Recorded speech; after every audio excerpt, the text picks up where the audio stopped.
vamos para a Santa Bíblia, a Palavra de Deus. Nós queremos convocar aqui os adolescentes que passam por lá de cá, a Milena, e assim os irmãos estiver mais para trás, chega mais para cá. Glória a Deus. Efésios capítulo 6.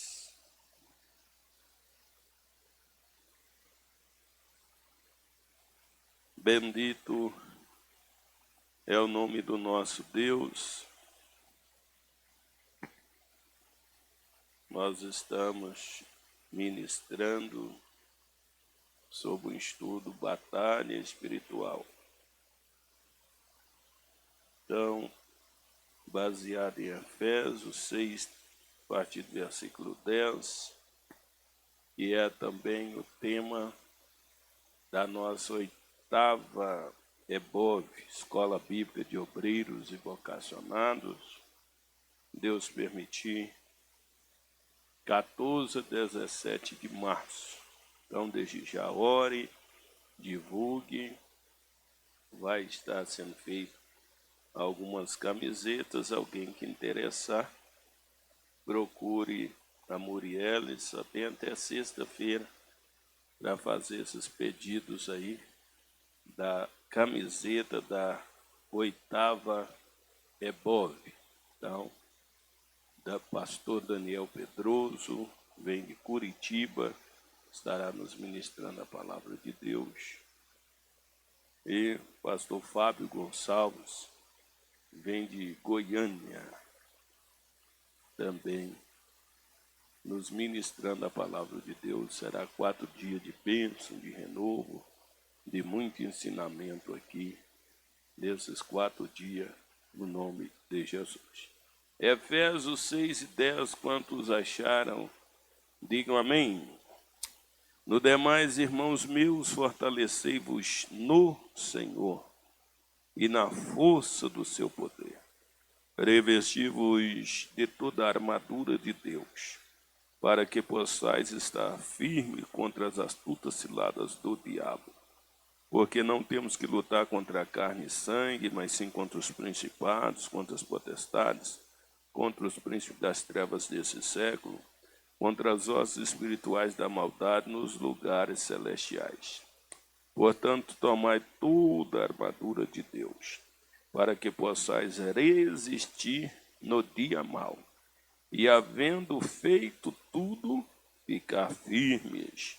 Estais, pois, firmes, tendo cingido os vossos lombos com a verdade, e vestida a couraça da justiça, e calçado os pés na preparação do evangelho da paz, e tomando sobretudo o escudo da fé, com o qual podereis apagar todos os dardos inflamados do maligno. Tomai também um capacete da salvação, a espada do Espírito, que é a palavra de Deus. Orando em todo o tempo, com toda oração e súplica no Espírito, e vigiando nisso com toda perseverança e súplica por todos os santos. Pai de amor, eu sou pó, sou cinza, me encontro uma vez mais à disposição do teu Santo Espírito. A igreja é tua, meu Pai. Foi o Senhor que comprou com o sangue do teu Filho Jesus Cristo.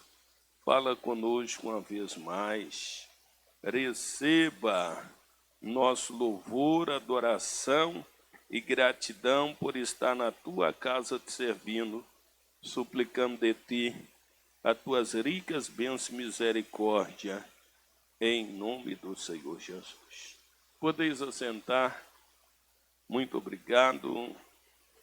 Queridos, nós estamos ministrando aqui esse estudo sobre batalha espiritual, para que a igreja esteja ciente que existe um mundo espiritual onde temos uma guerra travada. Essa guerra não é contra a carne, não é contra o sangue, não é contra o vizinho, contra algum familiar, contra algum criminoso.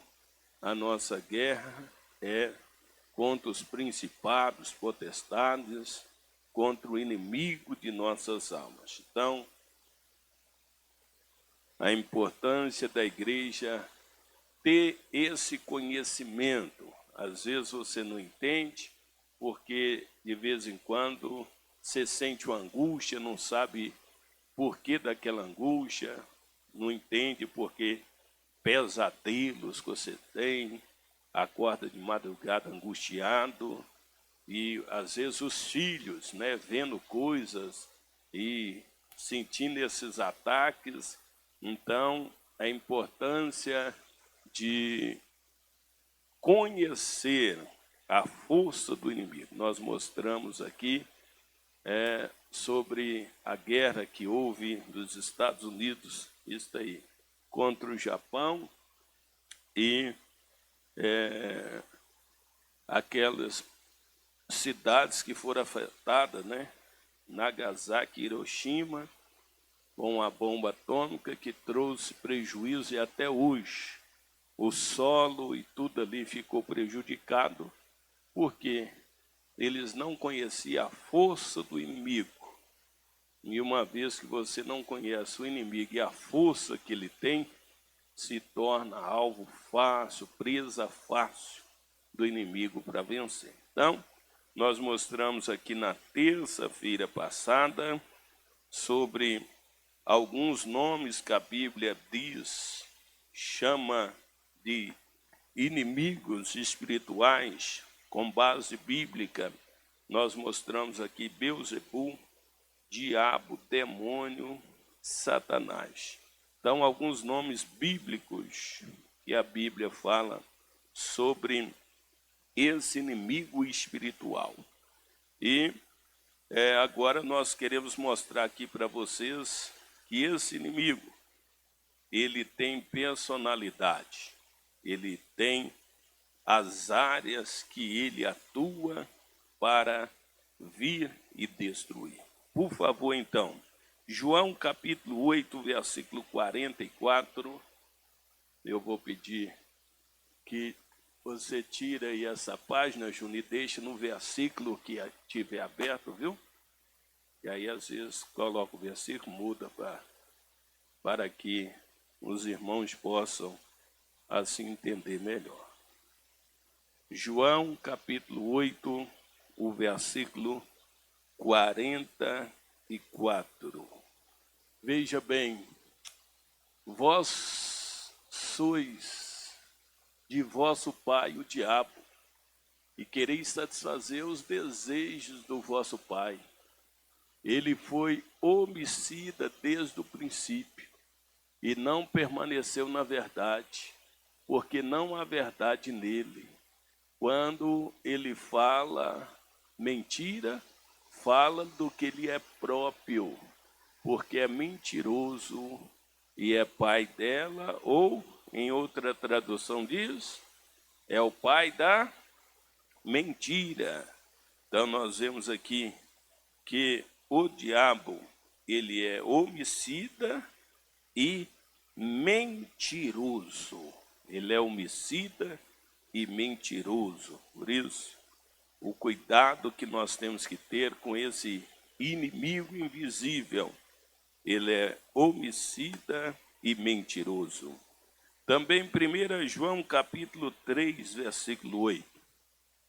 Enquanto os irmãos acham, nós queremos saudar todos os rádios ouvintes, aí sintonizado, ouvindo esse culto da Assembleia de Deus Ministério de Angelândia, e a você que nos vê e ouve através dessa live, espalhado pelo Brasil e mundo afora. Deus te abençoe, te guarde, dê vitória no nome de Jesus. 1 João capítulo 3, o versículo 8, diz assim: quem comete o pecado é do diabo, porque o diabo peca desde o princípio. Para isso, o Filho de Deus se manifestou. Para quê? Para destruir o quê? As obras do diabo. O diabo, ele peca desde o princípio. E o desejo dele é que nós continuemos no pecado, ou permanecemos no pecado. Mas graças a Deus que nos salvou, e através do sangue de Jesus Cristo, nós somos lavados, purificados no sangue de Jesus. Então, o diabo, então, ele é homicida, mentiroso, e ele peca desde o princípio, e o desejo dele é que nós estejamos presos na prisão do pecado, sem conseguir se libertar. Mas quantos podem dar um glória a Deus nessa noite? Porque o que a Bíblia diz? Para isto o Filho de Deus se manifestou para desfazer as obras do diabo. Então, alguém que está numa situação de pecado, que não consegue se libertar, está preso em algum vício, em algum pecado, ei, para isso o Filho de Deus se manifestou. Então, nesta noite, receba a libertação daquilo que te prende no pecado. Seja livre para servir ao Senhor Jesus. Seja livre, seja liberto no nome do Senhor Jesus. Ainda, Mateus capítulo 4, o versículo 1. Mateus capítulo 4, versículo 1. Ação do inimigo. Aquilo é chamado de tentador, né? Então foi conduzido Jesus pelo Espírito ao deserto para ser tentado pelo diabo. Então, o diabo, Jesus foi conduzido pelo Espírito ao deserto.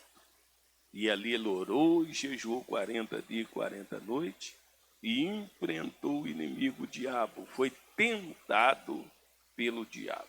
Uma das observações que nós temos que ter quem já ouviu alguém falar assim, Deus está me tentando? Alguém já ouviu falar isso aí? Nossa, Deus está me tentando. Então, irmãos, a Bíblia diz que Deus não tenta ninguém porque ele não pode ser tentado. Então, guarda isso. Quem tenta é o diabo, ele que é o tentador. Então, Deus não tenta ninguém, viu? Tanto que uma das respostas de Jesus para o diabo no deserto, quando o diabo transportou ele para o pináculo do templo e mandou que ele lançasse de alto a baixo, usando até a Bíblia, dizendo, está escrito que darás ordem ao teu anjo, ao teu respeito, para que tu não tropeces em pedra alguma. Aí o que o Senhor Jesus respondeu para o diabo? Também está escrito, Satanás, não tentarás ao Senhor teu Deus. Então, nós não podemos tentar a Deus, e também a Bíblia vai dizer que Deus não tenta ninguém porque não pode ser tentado. Então, tentador é o diabo, é ele que vem para tentar o ser humano.